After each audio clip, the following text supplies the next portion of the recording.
नमस्कार। जी लाउड नमस्ते। India TV पर आपका स्वागत है और हमारे साथ हैं जिनका अब हमें परिचय देते हुए थोड़ा संकोच होता है क्योंकि सोमपाल जी का कद उस परिचय से बहुत ऊंचा हो गया है। हमारी टीम ने इनके परिचय में लिखा है कि श्री अटल बिहारी वाजपेयी जब प्रधानमंत्री थे, उनके कृषि मंत्री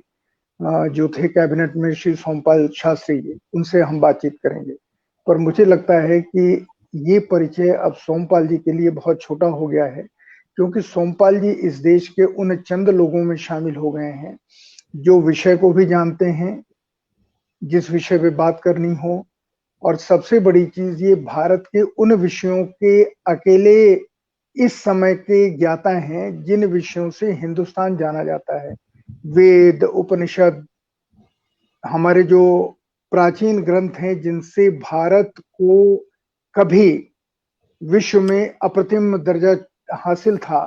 और जिसका नाम लेकर के आज कुछ लोग कह रहे हैं कि हम दोबारा विश्व गुरु बनना चाहते हैं, लेकिन उन्हें न ये पता है कि वेद क्या है, न उन्हें पता है कि उपदेश क्या है, ऋचाएं क्या होती हैं, श्लोक क्या होते हैं, उनका मतलब क्या होता है, उन्हें नहीं पता। सोमपाल जी को पता है।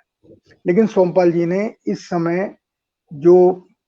ज्ञात राजनीति है, उस राजनीति से अपने को थोड़ा अलग कर लिया है और सही अलग किया है, क्योंकि जो नए आने वाले लोग हैं उन्हें ये चीज समझ में आए और वो महती काम सोमपाल जी कर रहे हैं कि जब किसी से बातचीत होती है तो बिल्कुल एक शब्द हिंदी में है निरक्षीर विवेक, उसके हिसाब से वो लोगों को समझाते हैं, न इसका पक्ष न उसका विरोध। मैं सोमपाल जी का इसीलिए बहुत प्रशंसक हूं कि उन्होंने सारी परिभाषाओं से या सारे उन उन उन विशेषण जो विशेषण लगते हैं सामने कि ये फलाने हैं, उससे अपने को ऊपर कर लिया है। मैं भाई साहब आपका स्वागत करता हूं बहुत आदर के साथ, और आपसे मैं आज बहुत सारे विषयों पे जानना चाहता हूं। मैं एक बार विषय की खिचड़ी पका लूं, फिर आप छांटिए कि किस तरफ से खाना है, ठंडा करके खाना है कि बीच में से खाना है। शिवाजी की माँ की बात को याद करते हुए कह रहा हूं। लाउड फार्मर शो है, ये किसानों का शो है और किसान बहुत खुशी मना रहे हैं कि हमने ये कहा था कि भारतीय जनता पार्टी को वोट मत दो, किसी को वोट दो। तो बाय एंड लार्ज 5 जगहों में से जहां चुनाव हुए 3 जगह के लोगों ने हमारी बात को माना। 2 जगह के लोगों में जो लोग लड़ाई लड़ रहे थे उनकी गलती की वजह से वहां पे हमारी बात पूरी तरह कम्युनिकेट नहीं हो पाई। तो किसान खुशी मना रहे हैं। दूसरी तरफ देश में वो शक्तियां जो ये मानती थी कि ये चुनाव देश में लोकतंत्र का भविष्य तय करेगा, वो भी खुशी मना रहे हैं।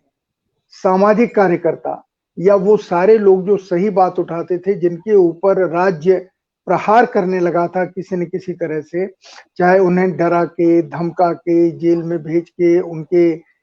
सारे के सारे जो सोशल मीडिया पे उनकी क्लिपिंग्स हैं उनको खत्म करके, वाइप आउट करके तरह तरह के तरीके अपनाए जा रहे थे। पर ये चुनाव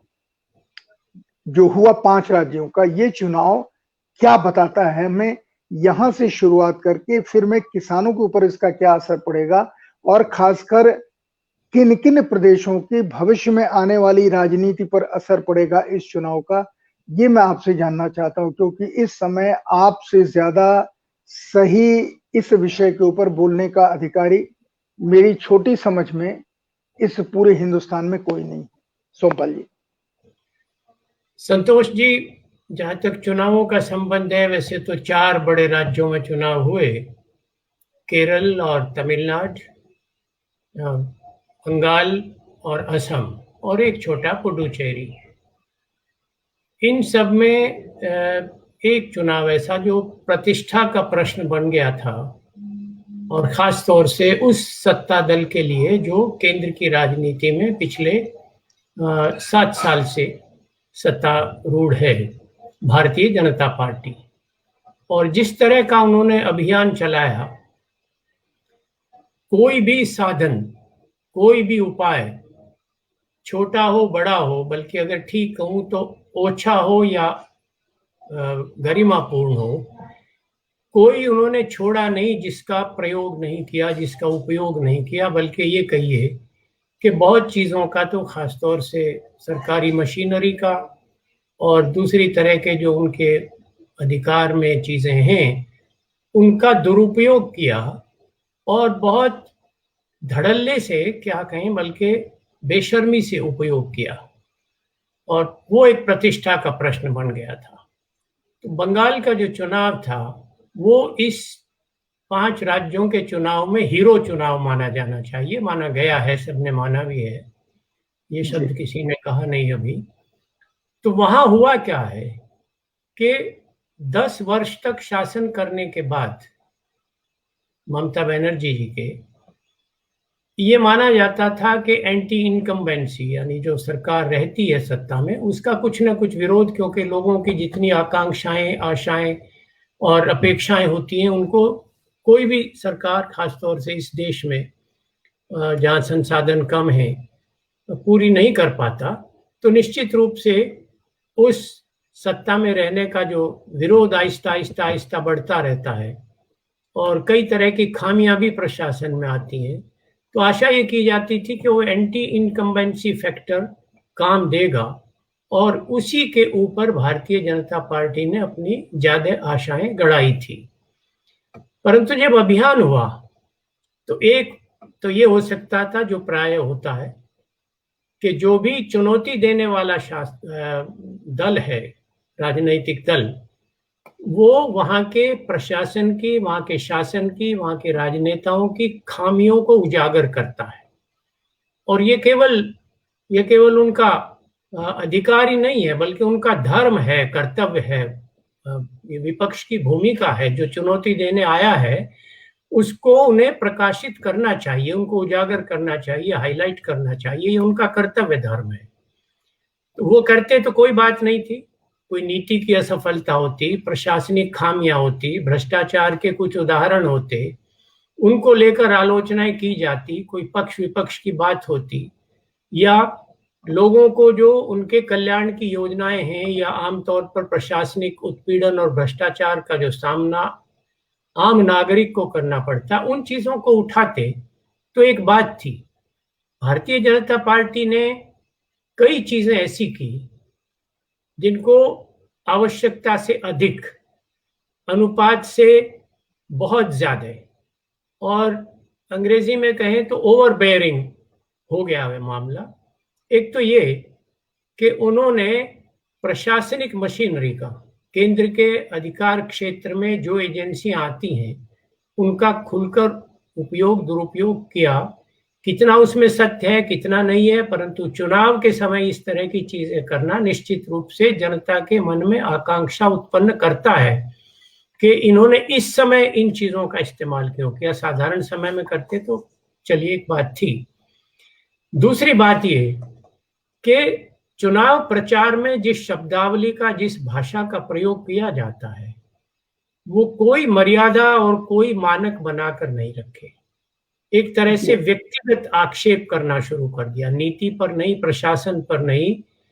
नेतृत्व पर नहीं, बल्कि व्यक्तिगत आक्षेप किए। और उस सब की सीमा तो जब लांघ दी गई, जब देश के सर्वोच्च अधिकारी, प्रधानमंत्री, व्यक्तिगत नाम लेकर दीदी ओ दीदी, इस तरह की भाषा में, चुनौतीपूर्ण भाषा में चैलेंज करके व्यक्तिगत, वहां की मुख्यमंत्री ममता बनर्जी जी को, महिला भी हैं, उनको कहा, एक बाजीगर जैसा नारा दिया, जैसा कि बहुत ही निम्न स्तर के लोग देते हैं, 2 मई दीदी गई। और उनका जो एक शायद दिलीप घोष नाम है उनका, जो भारतीय जनता पार्टी के अध्यक्ष हैं पश्चिम बंगाल के, जी जी जी, उन्होंने तो हद ही कर दी। ममता बनर्जी के पैर में चोट लगी, उनको फ्रैक्चर हुआ, वो व्हीलचेयर पर चली, तो उनके ऊपर आरोप लगाया कि जानबूझकर सहानुभूति बटोरने के लिए वे ऐसा कर रही हैं और अपना पैर दिखा रही हैं। उनकी भाषा सुनिए, उन्होंने कहा कि अगर अपनी टांग दिखानी है तो वो बरमूडा क्यों नहीं पहन लेती। तो ये तो इतनी निम्नता, इतना नीचा स्तर करना डिबेट का। फिर उसके बाद इन्होंने वहां जो इनका एक जाना माना हथियार हो गया है, जो ध्रुवीकरण का प्रयास किया, पोलराइजेशन का, उसका भी उल्टा इनको बूमरैंग हो गया। और सारी बात करते करते जिस तरह की ये ओछी हरकतें की गई चुनाव प्रचार के दौरान, और जिस तरह से वहां पैसा झोंका गया, और जो मैंने आपके साथ पिछले साक्षात्कार में भी कही थी कि कोरोना के संक्रमण काल में जब प्रधानमंत्री थकते नहीं है उपदेश देते हुए देश के आम नागरिक को कि दवाई भी और कड़ाई भी और किसी तरह की ढिलाई भी नहीं, उस समय खुले रूप में हजारों नहीं लाखों लोगों की जनसभाएं की गई। भेड़ बकरियों की तरह गरीब आदमियों के हाथ में भारतीय जनता पार्टी के झंडे थमाकर उन्हें ट्रकों में और छोटी छोटी टेम्पो में भरकर, वो सारे चित्र अब सोशल मीडिया के सौजन्य से, क्योंकि जो औपचारिक मीडिया है उसकी तो स्थिति का वर्णन, अब उसकी चर्चा करना तो बेमानी हो गया है, तो वो सब लोगों के सामने गई। तो उससे मुझे ऐसा लगा संतोष जी कि देखिए, प्रत्येक प्रदेश का हमारे देश में एक अपना विचित्र, एक अपना विशेष चरित्र है, वहाँ की एक सामाजिक संस्कृति और एक मानसिकता है। मैंने बहुत पहले से देखा 60 के दशक से कि पश्चिम बंगाल में महिलाओं का बहुत सम्मान किया जाता है। जब वहाँ पब्लिक ट्रांसपोर्ट में हम पढ़ते समय भी एक बार कलकत्ता गए तो वहाँ ये बात प्राय सुनने को मिलती थी। दिल्ली और यहाँ जो उत्तर भारत के नगरों में महिलाओं के साथ कई बार बदतमीजी और दूसरी तरह की छेड़छाड़ की जाती थी, तो कलकत्ता में अगर ऐसा हो जाता था तो उस व्यक्ति को पुलिस की जरूरत नहीं पड़ती थी, लोग अपने आप ठीक कर देते थे। तो महिला होने से ममता बनर्जी, और वो फाइटर हैं, मुझे खुद उनका अनुभव है, तो उनके ऐसा लगा कि उनकी जो सेल्फ रेस्पेक्ट थी, आत्मसम्मान था बंगाल का, उसको चोट लगी। और एक फियर साइकोसिस, एक भय का वातावरण जो अल्पसंख्यकों में बनाने का प्रयास किया, उसमें सफलता भी काफी मिली भारतीय जनता पार्टी को पूरे भारत में। बंगाल में वह उल्टा हो गया। उनमें से कुछ लोग जो साम्यवादियों को यानी वामपंथियों को वोट करते या कांग्रेस को वोट करते, तो वे सारे इनके इस ओवरडूइंग से, इस आवश्यकता से अधिक जोर लगाने से और मुंह फट होने से वो सारा वोट बैंक ममता के पक्ष में कंसोलिडेट होता चला गया। और उन्होंने जितनी संख्या उनकी 212 थी, एक कम 211 उन्होंने वही की वही रिटेन कर ली। ये भी बात अपनी जगह है कि वामपंथी और कांग्रेस वहां बुरी तरह से असफल हुए हैं, और उनका मुझे लगता है अधिकांश वोट जो है वो भारतीय जनता पार्टी को चला गया। ये बड़ी विचित्र बात है, सबका नहीं गया होगा, ये तो एक सर्वेक्षण की बात है, और मैं दूर बैठे जो अभी तक सूचनाएं मिल रही हैं, तो वो दोनों विफल हुए और वो सारा वोट बैंक तृणमूल कांग्रेस के पास चला गया। तो ये बहुत बड़ा झटका भारतीय जनता पार्टी को लगा है। और खास तौर से मैं दोबारा एक बार इस बात को पुनरावृत्ति करना चाहता हूं, दोबारा कहना चाहता हूं कि इतना खुलकर, इतना आक्रामक अगर चुनाव प्रचार और इस तरह के हथकंडे अगर नहीं अपनाते भारतीय जनता पार्टी जो केंद्र में शासन कर रही है, तो शायद तृणमूल कांग्रेस को इतना वोट नहीं मिलता। उनके इस ओवरडूइंग के कारण तृणमूल कांग्रेस के प्रति लोगों में सहानुभूति बनी वहां, ये वहां का एक परिणाम है। जहां तक असम का सवाल, मैं पहले बंगाल के बारे में एक छोटा सा सवाल आपकी बातचीत से दिमाग में याद आ रहा है, मैं वो कर लूं। वो ये कि प्रधानमंत्री जी का मैंने एक जो दरबारी चैनल है इनके ऊपर एक क्लिपिंग देखी, परसों ही देखी मैंने, जो मुझे जिसने मुझे कम से कम एक झटका दिया। वो क्लिपिंग ये थी कि जहां तक मैं देख रहा हूं इतनी भीड़ मैंने जिंदगी में कभी नहीं देखी। वो हर प्रदेश में एक मीटिंग में ऐसा जरूर कहते हैं, एक तो ये अंडरलाइन कर रहा हूं, उनको बंगाल में भी एक मैदान में इतनी भीड़ दिखाई दी जो उन्होंने कहीं नहीं देखी। जहां तक देखते थे लोग दिखाई देते थे, उसमें वो मास्क नहीं लगाए थे, वो इतनी बड़ी भीड़ थी, हवा चल रही थी, जिसके बारे में कहते हैं कि आजकल एयरबॉर्न हो गया है कोरोना, वो कहां से कहां घूम के कितने लोगों के पास जा रहा होगा। पर प्रधानमंत्री जी के आसपास पास में कोई ग्लास की वॉल नहीं थी, प्लास्टिक की वॉल नहीं थी, खुला था। उनके पास भी कोरोना का वो संक्रमण, अगर प्रधानमंत्री जी संक्रमण कहते हैं, आया होगा एक। उसी में उन्होंने आगे कहा कि लोग कह रहे हैं या ममता जी कह रही हैं कि मुझे वोट दो, अगर मैं कहूं हिंदुओं से कि तुम भारतीय जनता पार्टी की, उनके वाक्य हैं, अंडरलाइन कर रहा हूं, मैं अगर हिंदुओं से कहूं कि तुम लोग भारतीय जनता पार्टी को वोट दो तो इलेक्शन कमीशन हमें कुछ नोटिस थमा देगा। अब मैं सिर्फ ये कह रहा हूं कि और इलेक्शन को पब्लिकली कम्युनलाइज करना किसे कहते हैं, ये मैं आपसे जानना चाहता हूं कि अगर मैं कहूं कि हिंदुओं तुम भारतीय जनता पार्टी को वोट दो, एक तो ये जानना है। दूसरा, ऐसे ही भाषा वाले लोग ले आए भावी मुख्यमंत्री बना करके, जैसे एक सिनेमा का एक्टर है जो पहले ममता के साथ था, मिथुन चक्रवर्ती, जिसको जिस शान के साथ उतारा गया मंच के ऊपर, उसने वहां कहा कि मैं कोबरा हूं, मतलब मैं आपके बीच में आया हूं, मैं कोबरा हूं, मैं ऐसे डसूंगा कि कोई उठ नहीं पाएगा। इस भाषा का इस्तेमाल भारतीय जनता पार्टी ने चुनाव में किया, जो किसी चुनाव में नहीं करते हैं। और अमित शाह ने तो इस चुनाव में भी वो पाकिस्तान ले आए। उन्होंने उसमें ये कहा कि ये बंगाल है, अगर हम यहाँ राम का नाम नहीं लेंगे तो क्या पाकिस्तान में लेंगे। मैं सिर्फ ये जो छिपी हुई चालें होती हैं, और दूसरी तरफ कांग्रेस और जो लेफ्ट की जो आपने बात की कि उनका वोट कहाँ चला गया, इस सवाल को अगर मैं आपसे देश की राजनीति के संदर्भ में पूछूं कि आप जो असम का और तमिलनाडु का कह रहे हैं, वो बताने के बाद ये जरूर बताइए कि इन नतीजों का देश की राजनीति के ऊपर क्या असर पड़ेगा, मौजूदा राजनीति पे, अगले आने वाले चुनावों के ऊपर, और खासकर जो लोग काम कर रहे हैं या किसान, इनके ऊपर इसका क्या असर पड़ेगा इन सारे चुनावों का। क्योंकि जो विपक्ष तो एकदम उसके ऊपर बात करना तो समय व्यर्थ बर्बाद करना है, पर चूंकि चुनाव में ये लोग खड़े थे और शून्य रहे, तो इसके बारे में आपसे जानना जरूर चाहूंगा। संतोष जी, एक जाना माना तथ्य है राजनीति का, और ये उसका एक अंतरंग अंग है राजनीतिक मनोविज्ञान का, जिसके साथ चुनाव उसका एक पक्ष होता है और वो एक अस्थाई पक्ष, अल्पकालीन पक्ष होता है। दीर्घकालीन पक्ष और जो स्थायी बात है वह प्रशासन की नीतियां और प्रशासन करने का तौर तरीका, उसकी ऑब्जेक्टिविटी, वस्तुपरकता, निष्पक्षता, और जो जितना कमजोर आदमी है उसको उतना अधिक सहारा देना, ये प्रशासन की जानी मानी अपेक्षाएं होती हैं सब जगह पूरे विश्व में।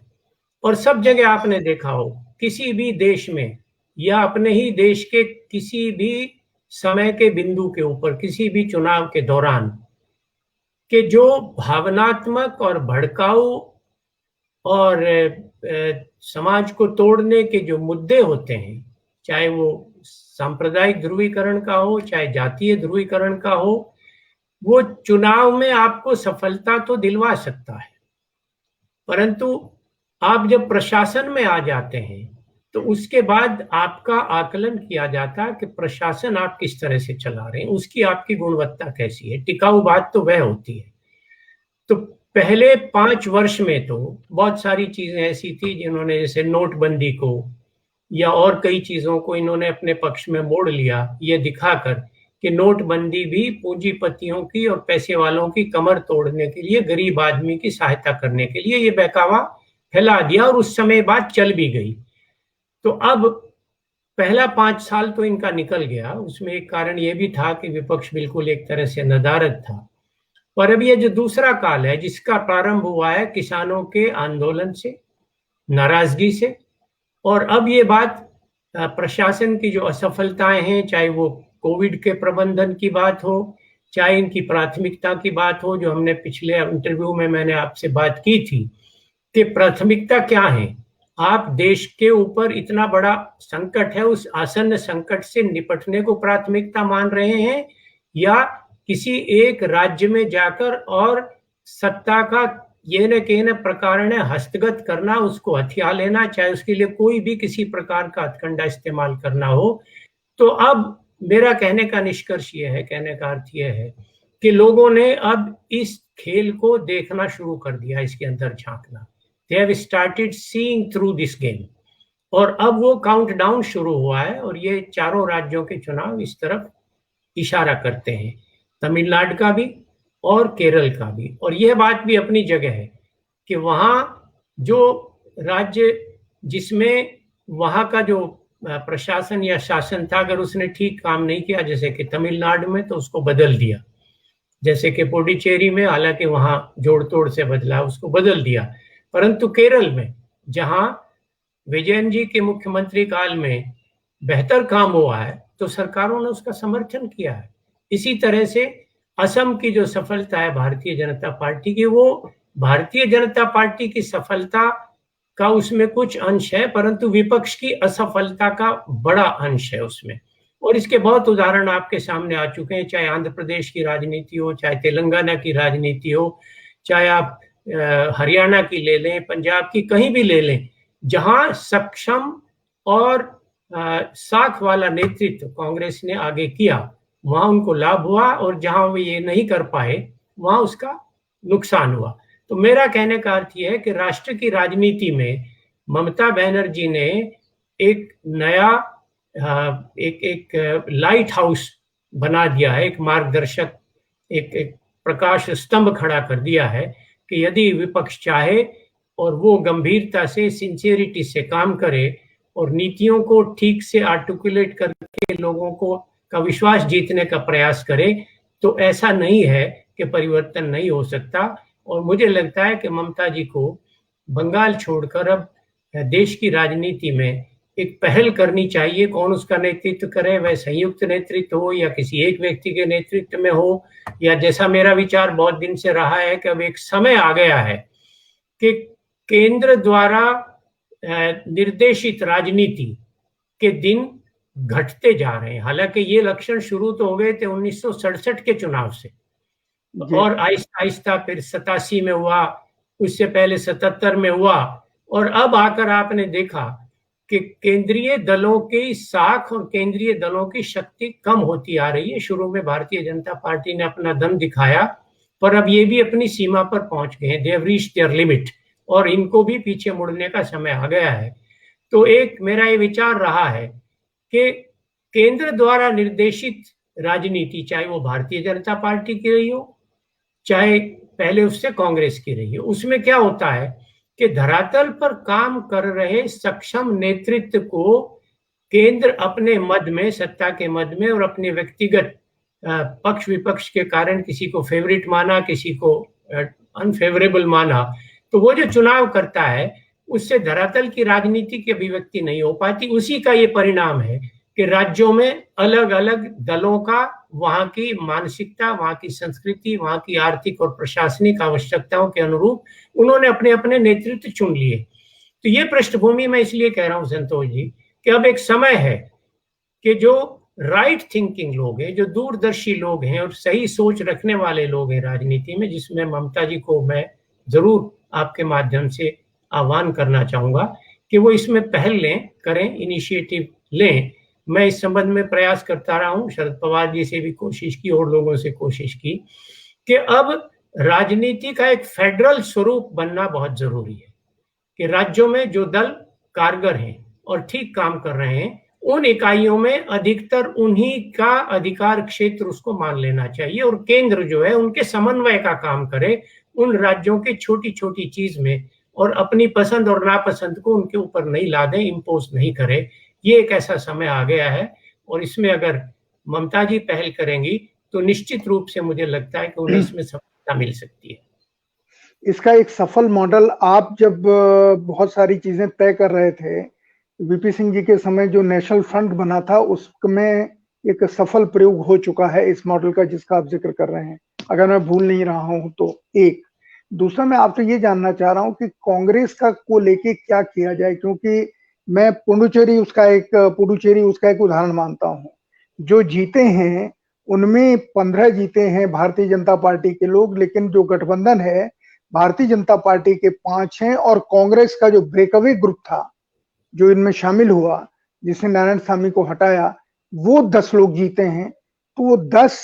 और ये 5 मिलकर के वहां सरकार बनी है। उन 10 लोगों की ताकत, जो केंद्रीय नेतृत्व का एक रोल होता है, जो आपके समय में वीपी सिंह जी ने नहीं निभाया, जिसकी वजह से महम कांड हुआ और जिसकी वजह से देवीलाल जी गुस्सा होकर के अलग हुए, वही घटना, उससे अलग घटना केंद्रीय नेतृत्व के निर्णय क्षमता के ऊपर सवाल खड़ा करते हुए कांग्रेस के पुडुचेरी का उदाहरण है कि अपने ही लोगों से उन्होंने एक दूसरी सरकार बनवा दी, प्लेट में रख करके दे दी। ये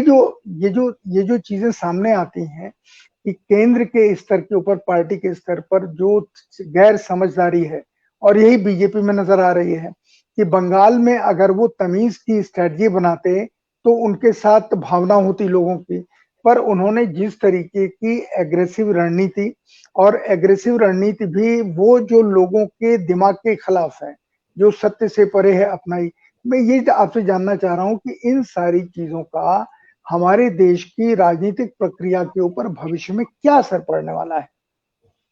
संतोष जी, जो नेशनल फ्रंट की बात कही ना आपने, वो नेशनल फ्रंट वाला मॉडल तो वाजपेयी जी के समय भी एनडीए के रूप में जीवित रहा, और उसमें ममता जी थी। और मैं एक छोटी सी घटना बताऊं कि उस समय जब मैं कृषि मंत्री था भारत सरकार में, तो उस साल प्राकृतिक आपदाओं की एक बहुत घटनाएं हुई थी। उसमें असम में बाढ़ आई, पूर्वी उत्तर प्रदेश में बाढ़ आई, बिहार में आई जहाँ प्राय आती है, और ये कांदला के ऊपर वो जो तूफान 2 बार आए थे, डेंजर सिग्नल 10 नंबर हमको होस्ट करना पड़ा। कावेरी में, महानदी में, नर्मदा, सब में बाढ़ आई थी। बहुत आपदाएं उस समय आई थी। और उस समय ये जो प्राकृतिक आपदा प्रबंधन का जो विभाग था, ये ब्रिटिश टाइम से कृषि मंत्रालय में था। फिर इसकी एक मैंने संस्तुति की थी कि इसको गृह मंत्रालय में दिया जाना चाहिए, क्योंकि कृषि मंत्रालय के पास संवैधानिक दृष्टि से वे अधिकार नहीं थे कि राज्यों से वो ये सब चीजें क्रियान्वित करा सके, तो एक अलग विषय। उस दौरान मिदिनापुर जिसको बोलते हैं, जिसका ओरिजिनल नाम मैदिनीपुर है, वहां भी एक तूफान आया था और काफी उससे हानि हुई थी। तो माननीय वाजपेयी जी ने मुझे निर्देश किया कि मैं ममता जी के साथ वहां जाकर धरातल पर उसका सर्वेक्षण करके आऊं, और जो क्षति वहां हुई है उसकी पूर्ति करने के लिए जो जो केंद्र सरकार उपाय कर सकती है उनका एक आकलन करके किया जाए। तो मैं ममता जी के साथ गया था। संतोष जी, आप आश्चर्य करेंगे कि हम कार में चल रहे थे, किसी जगह सड़क पर 50 आदमी खड़े हैं, कहीं 100 खड़े हैं, कहीं 2000 खड़े हैं, कहीं 5-5, 7-7 हजार थे जिनको ये जानकारी मिल गई थी कि ममता जी आने वाली हैं केंद्र सरकार के मंत्री के साथ इस आपदा का जायजा लेने के लिए। तो वो चाहे 5 आदमी भी खड़े थे, जैसे उनको लगा, और वो दी दी करके आवाज देते जोर से, बड़े भावुकता से, तो ये गाड़ी रुक जाती। कम से कम भी मुझे लगता है कि 52-53 स्थानों पर उस छोटे से 50-60 किलोमीटर के रास्ते पर, वो हर आधा 1 किलोमीटर पर जहाँ भीड़ होती थी, गांव आया, कस्बा आया, कोई मोहल्ला, वहां उतरती। तो यहाँ आकर मैंने कहा था वाजपेयी जी से कि जिस तरह से धरातली लोगों के साथ इनका संपर्क है और जिस तरह से ये जुड़ी हैं, मुझे तो लगता है ये एक दिन मुख्यमंत्री निश्चित बनेगी। वाजपेयी जी इतना जल्दी सहमत नहीं हो रहे थे मेरी बात से, और मैंने अपने कम्युनिस्ट मित्रों से आकर कहा संसद में, जो बहुत साथी थे, तो सबने मेरी बात की लगभग खिल्ली उड़ाई और उसको गंभीरता से नहीं लिया। अगला चुनाव आया तो साम्यवादी सरकार वहां पर दोबारा आ गई, तो मुझे उन लोगों ने फिर दोबारा से मुझे चिढ़ा कर, जैसे कहते हैं कि देखो आप भविष्यवाणी कर रहे थे, क्या हुआ। पर मुझे संतोष है कि उस समय के जो मेरी थोड़े से समय की उन कुछ घंटों की रीडिंग थी, वो बाद में सही निकली, और ममता 10 वर्ष तक शासन किया, और सारी एंटी इनकम्बेंसी को, जो हम पहले कह चुके हैं, लेकर अब तीसरी बार उन्होंने ये चुनाव जीता। तो ये जो आपने नेशनल फ्रंट की बात कही, वो उसी बात का समर्थन आप कर रहे हैं कि ये जो फेडरल कैरेक्टर है और भारत की जो विविधता है, उसके लिए सबसे उपयुक्त मॉडल ही संतोष जी हुए। This is the most befitting and apt model to address the different requirements. अलग अलग जो आवश्यकताएं, अलग अलग जो संस्कृति है, अलग अलग भौगोलिक अवस्थाएं, अलग अलग सब प्रदेशों का इतिहास और भाषाएं हैं। तो यहाँ राजनीति का वो संघीय ढांचा जो है उसकी कल्पना किया जाना और उसको क्रियान्वित किया जाना एक आवश्यकता बन गया है, और वही चलना भी चाहिए। क्योंकि जो आपने बात शुरू में कही थी कि आसमान से धरती को देखना जो है, उससे विहंगम दृश्य तो दिखाई दिया जा दे सकता है, परंतु उसकी जो डिटेल है, उसका जो विवरण है, जो प्रत्येक आदमी का जो कष्ट है, जो धरातल के ऊपर रहकर अध्ययन किया जा सकता है, वो उस विहंगम दृष्टि से नहीं किया जा सकता। उसके लिए धरती पर उतरना पड़ेगा। और बहुत से राजनीतिक दलों में भी जो दूसरी पीढ़ी के लोग आ रहे हैं, उनकी ये खामियां निकल रही हैं, जिसमें कांग्रेस सबसे अग्रिम पंक्ति में है कि जिसके हाथ में सत्ता है वो धरती पर उतरकर न उसने देखा है, न उसके देखने की इच्छा है। एक बात मैं छोटी सी और कह दूं जो आपके विषय से हटकर है। दिक्कत तब होती है और जब निराशा तब होती है कि जब राजनीतिक नेतृत्व और राजनीतिक सत्ता ऐसे व्यक्तियों या समूहों के हाथ में आता है जिन्होंने धरातल पर ये सारे कष्ट न केवल देखे हैं बल्कि भुगत रखे हैं। और जब वो अपनी संवेदनहीनता खोकर, भ्रष्टाचार में और संवेदनशीलता खोकर संवेदनहीन हो जाते हैं और भ्रष्टाचार हो जाते हैं, लोगों से कट जाते हैं और सामंतशाही का रुख अपना लेते हैं, जो फ्यूडल एटीट्यूड अडॉप्ट कर लेते हैं, तब बहुत बड़ी निराशा होती है। तो वो उनकी, हालांकि उनकी ये जो अपनी, जिसको अंग्रेजी में कहते हैं इंफीरियरिटी कॉम्प्लेक्स, हीन भावना की अभिव्यक्ति होता है, उनके मन में आदर्श वही होते हैं जो पूंजीपति हैं, अय्याश हैं, विलासितापूर्ण जीवन जीते हैं, और उस समय वे भूल जाते हैं कि मैं और मेरा परिवार, मेरे रिश्तेदार और समाज के जिस वर्ग और स्तर से मैं ऊपर उठा हूं उसकी क्या स्थिति है। ये जो बात है ये बड़ी भयावह विडंबना है भारत की। तो इस मामले में ममता जी ने अपने आप को काफी बचाकर रखा है, और इसे मुझे लगता है कि वो यहाँ आकर केंद्र में इस प्रयास को करने में उनकी एक बहुत लेजिटिमेट, बहुत ही उचित भूमिका वो अदा कर सकती है। सोमपाल जी, इन सारी स्थितियों में मैं बार बार आपसे पूछ रहा हूं, जिसका आकलन आप तो या तो जानबूझ के छोड़ रहे हैं, भारत की भविष्य की राजनीति के ऊपर इन चुनावों का क्या परिणाम होगा, और जो सीधी नजर जाती है आपके अनुभव जो आने वाले प्रदेशों के चुनावों में, क्योंकि आपने, जब हम लोग ने बातचीत शुरू की थी अपने इस सीरीज की, तो उसमें आपने एक बार ये कहा था कि मुझे लगता है कि एक नए राजनीतिक दल की, नए सोच के राजनीतिक दल की, नए लोगों की दृष्टि को लिए हुए राजनीतिक कोई संगठन बनना चाहिए। वही लोगों की आकांक्षाओं को पूरा कर पाएगा, ये लोग नहीं कर पाएंगे जो अभी स्थापित दल है। अगर मैं भूलता नहीं हूं तो उस, आपने कहा या नहीं कहा, आपको याद दिला रहा हूं, आपको याद है कि नहीं, आपने ये कहा था, क्या उसकी तरफ ये चुनाव परिणाम लोगों को ले जाने के लिए कोई मार्ग प्रशस्त करेंगे, सोचने के लिए विवश करेंगे या नहीं करेंगे, या हम उसी जाति धर्म के ढांचे में फंसे रहेंगे? नहीं, निश्चित रूप से संतोष जी करेंगे। और अभी उत्तर प्रदेश में हाल में चुनाव हुए हैं, पहली बार मैंने देखा कि राजनीतिक दलों ने अपने अपने वहां प्रत्याशी खड़े कर दिए, गांव के स्तर के ऊपर भी बाकायदा उनको ऑफिशियल, हालांकि चिन्ह अपना नहीं दिया, परंतु लिस्ट जारी करके किया।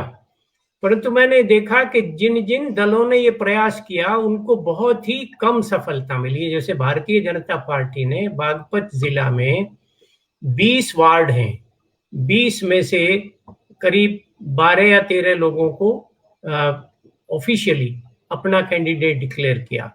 उनमें से केवल एक प्रत्याशी को सफलता मिली है। इसी प्रकार लोकदल ने कुछ लोगों को अपना ऑफिशियल कैंडिडेट घोषित किया, उनमें से भी मुश्किल से 1 या 2 को सफलता मिली है। तो ये इस बात का प्रमाण है कि लोकतंत्र सही मायने में धरातल पर उतर रहा है, और लोग अपनी पसंद, अपने पसंद का व्यक्ति और उनके कल्याण के लिए जो कार्य करने का काम करता है उसको, ऐसे बहुत कई केस मेरे सामने हैं कि ग्राम प्रधान, जिसको अगर आप समझें तो वो कोई बहुत बड़े संपन्न या प्रतिष्ठा, जो परंपरागत रूप से प्रतिष्ठित परिवार है उस पृष्ठभूमि से नहीं आता, बहुत साधारण है, परंतु उसने ये किया, और उसका कोई आचरण भी कोई बहुत अच्छा नहीं है, नाम लेना या उचित नहीं होगा। कई तरह के उनके आचरण में भी खामियां हैं जिनको सब लोग जानते हैं, परंतु वो क्यों सफल हुए? क्योंकि उन्होंने देख दिया कि असली तो जो शासन है वो मतदाता के पास है, शासन जो है वो तो वहां से निकलता है। तो वो उनके बीच में इतने घुल मिल गए, उन गरीब आदमियों को, उनकी छोटी छोटी समस्याओं को हल करने के लिए, तो उसका ये सुपरिणाम हुआ कि तथाकथित बड़े दल और तथाकथित बड़े खानदानी लोगों को शिकस्त मिली और आम आदमी, जिसको कोई ऐसा नहीं मानता था कि ये कोई लीडिंग फैमिली का आदमी है, उनको सफलता मिली। यही मॉडल अब भारत के स्तर पर आना है और इसमें जो दिशा निर्धारित की है वो दो चीजों ने, एक तो किसान आंदोलन ने ये चिंतन करने के ऊपर लोगों को बाध्य कर दिया कि हाँ परिवर्तन आवश्यक है, और दूसरा बंगाल के चुनाव ने, और उसमें भूमिका तमिलनाडु और केरल की भी रही है। केरल में सुशासन के मॉडल ने और तमिलनाडु में विकल्प के मॉडल ने, और बंगाल में नेतृत्व, शासन और जो सत्ता की ज्यादती है, इन तीनों का जो मिला जुला प्रभाव है उसने, तो ये दिशा सूचक तो बना है और निश्चित रूप से दिशा में काम होगा। मुझे लगता है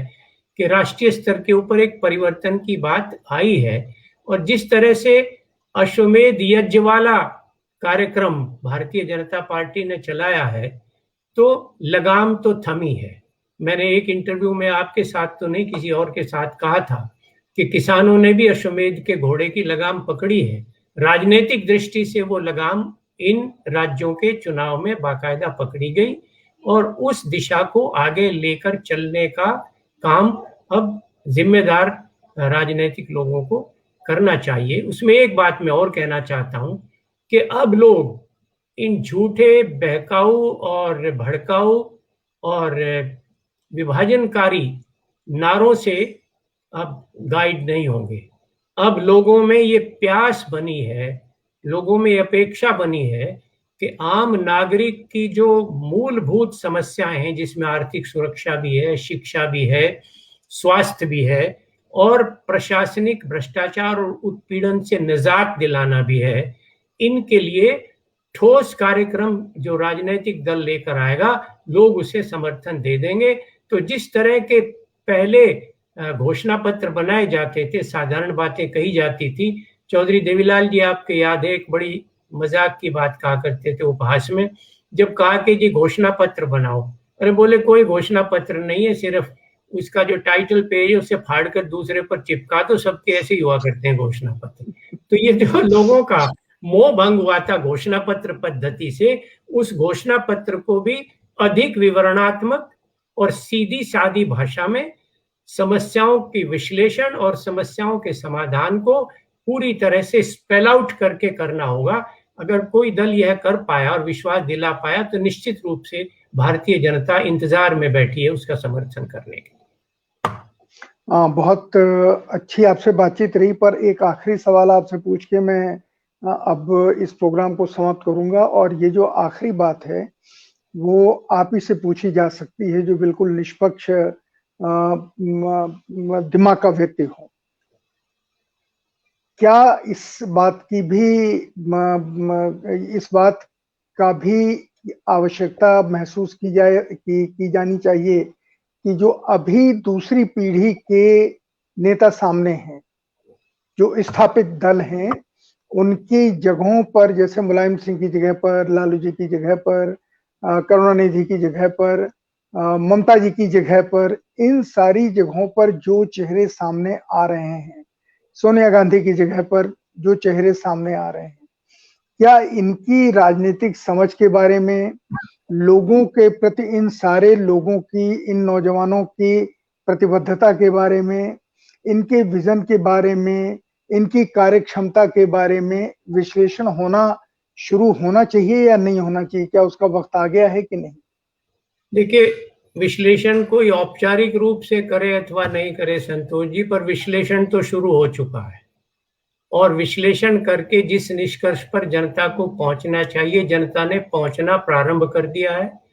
और उसके सीधे सीधे मजबूत संकेत भी देने शुरू कर दिए हैं इन सारे चुनावों में। मैं फिर दोबारा से रिपीट करना चाहूंगा, केरल ने संकेत दे दिया कि अगर शासन बेहतर है तो लोग उसको वापस सत्ता में लाएंगे। तमिलनाडु का उदाहरण है कि अगर शासन ठीक नहीं है तो उसको बदला जा सकता है। बंगाल ने उदाहरण दिया है कि अगर आप नेतृत्व सक्षम दें और लोगों का विश्वास जीत सकें तो आप बड़ी से बड़ी सत्ता से भी टक्कर ले सकते हैं। तो लोगों में ये बात तो पहले से ये चिंतन प्रारंभ हो चुका है और उनको अभी इसमें बाध्य होना पड़ेगा। जहां तक दूसरी और तीसरी पीढ़ी का सवाल है, इन सारे चुनावों में पिछले 10 वर्ष से नहीं, बल्कि खासतौर से 6 वर्ष से, 14 के बाद से लगातार एक बात सामने आ रही है कि Congress is facing A continuous fall. उसका तो पतन जो है वो क्रमशः अधिकाधिक होता जा रहा है और सीधे सीधे उसका जो जिम्मेदारी है वो केंद्रीय नेतृत्व के ऊपर है। और ये जो दूसरी और तीसरी पीढ़ी होती है, ये आज की बात नहीं है। एक अरब देशों का एक बहुत बड़े इतिहासज्ञ हुए हैं, इतिहासज्ञ, उन्होंने एक बहुत अच्छा लिखा है कि तीसरी पीढ़ी में जाकर प्रशासक जो है वो निकम्मा हो जाता है, क्योंकि पहला तो वो होता है जिसने अपने बाहुबल से कमाया होता है। दूसरा जो उसका होता है उसमें दो प्रकार के होते हैं, एक तो वो उसी पीढ़ी में भूल जाते हैं या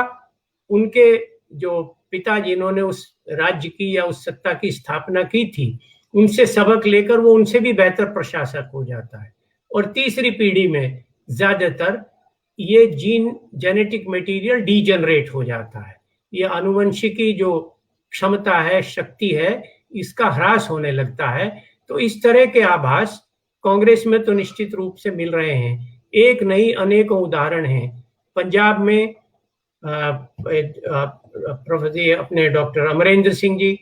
इनका सशक्त नेतृत्व हुआ। हरियाणा में अगर ये इसी तरह से ठीक समय से नेतृत्व की समस्या को सुलझाकर और एक ठीक नेता के हाथ में, जैसे नाम के लिए भूपेंद्र हुड्डा जी को दे देते,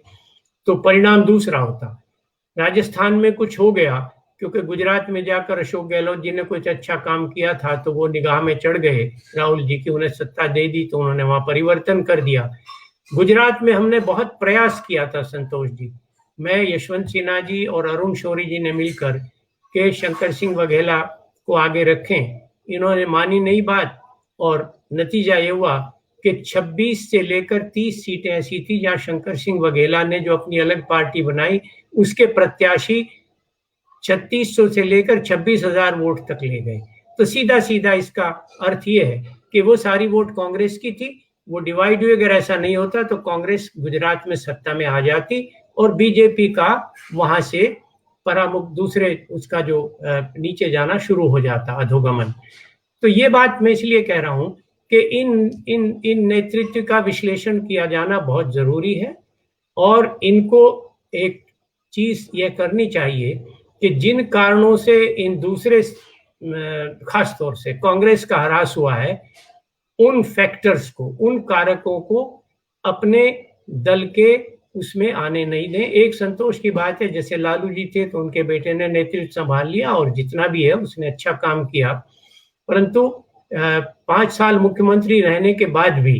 उस तरह का दम, माफ कीजिए, अखिलेश नहीं दिखा पाए। तो उनको पुनर्चिंतन की आवश्यकता है, नहीं तो वो ये भूल जाए कि वो बने रहेंगे। जब इतने बड़े बड़े लोग और इतने बड़े घराने और इतने दिनों से जमी हुई पार्टियां कांग्रेस जैसी जो हैं, वो अगर असंगत हो सकती है, इररिलेवेंट हो सकती हैं, तो इनको इररिलेवेंट होने में भी ज्यादा समय नहीं लगेगा। अब लोगों में प्रतीक्षा करने का धैर्य आहिस्ता आहिस्ता समाप्त होता जा रहा है। परिवर्तन की आकांक्षा तीव्र से तीव्रतर होती जा रही है। लोग अब इंतजार करने के मूड में नहीं।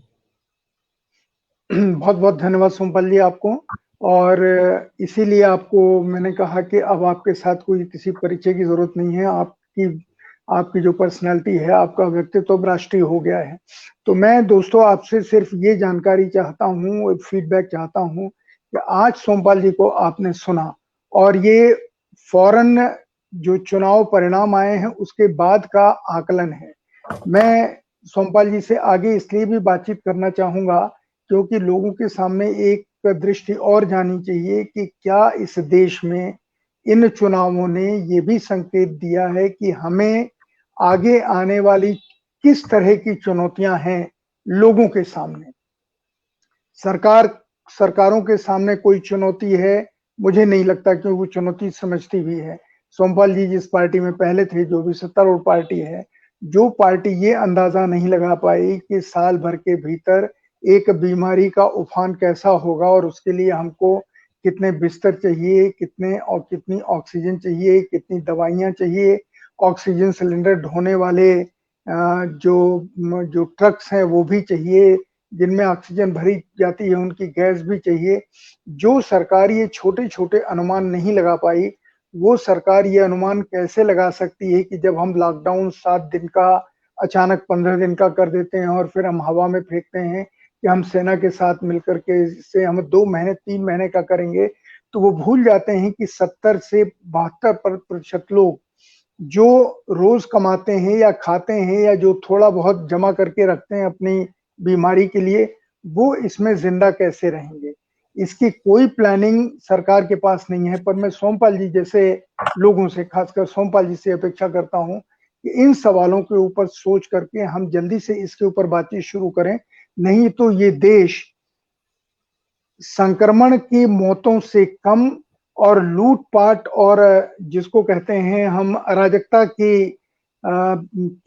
कारण मौतों को ज्यादा देखेंगे। क्योंकि हमारे देश में जितनी बड़ी संख्या गरीबों की है, जिनके पास खाने को नहीं है, जिनके पास दवाइयां नहीं है, मैं आपके यहाँ भी शायद ये जहां आप रहते हैं ये आपने देखा हो, मैंने अपने यहाँ देखा है जहां मैं रहता हूँ, लोग डर की वजह से घरों में काम करने वाले लोग अपने अपने गांव चले गए कि अगर लॉकडाउन हो गया लंबा तो हम क्या खाएंगे, यहाँ कौन हमको खाने को देगा, उसकी जगह हमको अपनी लड़कियां न बेचनी पड़े बाजारों में। ये सारे डर बुरी तरह समाज में फैल रहे हैं और ये सरकार दुर्भाग्य से जो हमारे ऊपर शासन कर रही है, ये किसी चीज का अंदाजा नहीं लगा पा रही कि हम जो कदम उठा रहे हैं उसका परिणाम 2 महीने 6 महीने साल भर के बाद क्या होगा। जो सामान्य अर्थव्यवस्था है वो तो डूबी ही हुई है, पर जो तात्कालिक अर्थव्यवस्था है ये भी अंदाजा नहीं है कि हम ये जो इंजेक्शन लगवा रहे हैं ये स्ट्रेटजी सही है या नहीं।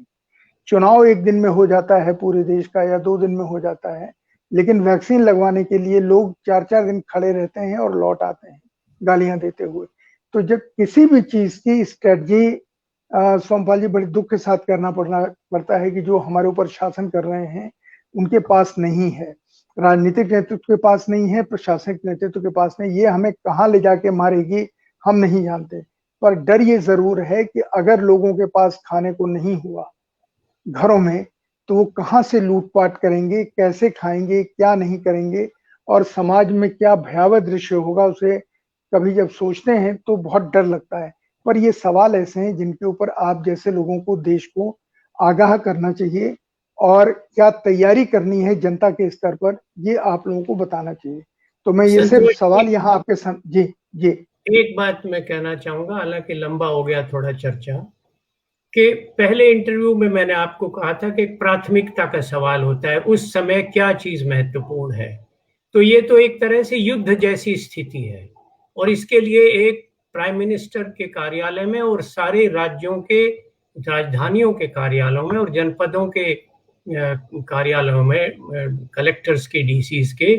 वार रूम जैसी चीज होनी चाहिए थी पूरे भारत में। उनका एकदम हर समय सीधा सीधा संपर्क। अब तो संचार के ऐसे साधन है कि मैं और आप जैसे बात कर रहे हैं, उस सब चीज को छोड़कर केवल इसी का प्रबंधन करना चाहिए था। और वर्ल्ड इकोनॉमिक फोरम में माननीय प्रधानमंत्री जी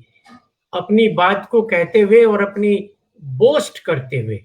अहंकार से ये बात कहते हुए कि लोगों ने भविष्यवाणी की थी कि भारत में इसका सबसे बड़ा प्रभाव होगा और भारत में सुनामी आएगी, और अब हम कहाँ खड़े हैं। देखिए, भारत में कोरोना से संक्रमित होने वाले लोगों की संख्या सबसे तेजी से घट रही है। तो जब वो इस बात का क्रेडिट लेना चाहते हैं,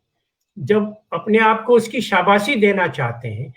तो जो प्रबंधन में खामियां रही हैं और जो स्थिति अब बनी है, तो मैं उनसे ये अपेक्षा करता हूं कि उनमें ये नैतिक साहस भी होना चाहिए कि वो कहें कि हाँ, हमसे ये बात भूल हुई है और अब आपातकाल है। उसको छोड़कर वो ममता का मान मर्दन करने की बात को प्राथमिकता देते, राष्ट्र की आपदा को प्राथमिकता नहीं देते। तो ये पोल तो इनकी खुल चुकी है और लोगों का इस तरह से इतनी जल्दी ऐसी घटनाओं से विश्वास उठता है, बड़ा स्वाभाविक बात है। ये बहुत आक्षेप की बात है। मैं उनसे अपेक्षा करता हूं कि उनके ईमानदारी से कहना था कि हमारी कुछ प्राथमिकताएं गड़बड़ हुई और हमने जो गलती हुई उसको हम ठीक करना चाहते हैं। एक बड़े और उदार चरित्र के नेता का ये कर्तव्य होता है कि वो राष्ट्र को ये बात एहसास कराए कि हाँ, मेरे आकलन में कहीं ना कहीं भूल हो गई, हम उसको दुरुस्त करेंगे। तो ये उन्होंने नहीं किया। जी, तो मैं इस प्रोग्राम को समाप्त करने की अनुमति चाहता हूं सिर्फ एक जानकारी के साथ कि हमारे यहाँ कई वरिष्ठ पत्रकारों ने एक सलाह दी, एक राय दी कि इस देश में प्रधानमंत्री रहे, एक सेरेमोनियल प्राइम मिनिस्टर रहे, लेकिन हमें इस समय, जिसको आपने युद्ध जैसी स्थिति कहा, उसके ऊपर उन्होंने राय दी है। मैं सिर्फ आपसे शेयर कर रहा हूं, उसके ऊपर प्रश्नोत्तर नहीं करना चाहता, सिर्फ राय आपको बता रहा हूं। उन्होंने कहा कि इस देश में एक सीईओ जैसे एक वार रूम की जरूरत है जो कंट्रोल करे सारे देश में क्या हो रहा है, क्या नहीं हो रहा है। जो हमारे प्रधानमंत्री जी को तो शंख और थाली और बाकी चीजों के लिए छोड़ दें, वो देश के लोगों के लिए जो आह्वान करें वो करते हैं, पर देश में एग्जीक्यूट क्या हो रहा है, किस चीज की कमी है, क्या चीज करना है, और जिसके लिए उन्होंने एक नाम भी बताया इस कैबिनेट के सज्जन का, नितिन गडकरी। उनका ये कहना है कि इस पूरे कैबिनेट में एक ही आदमी है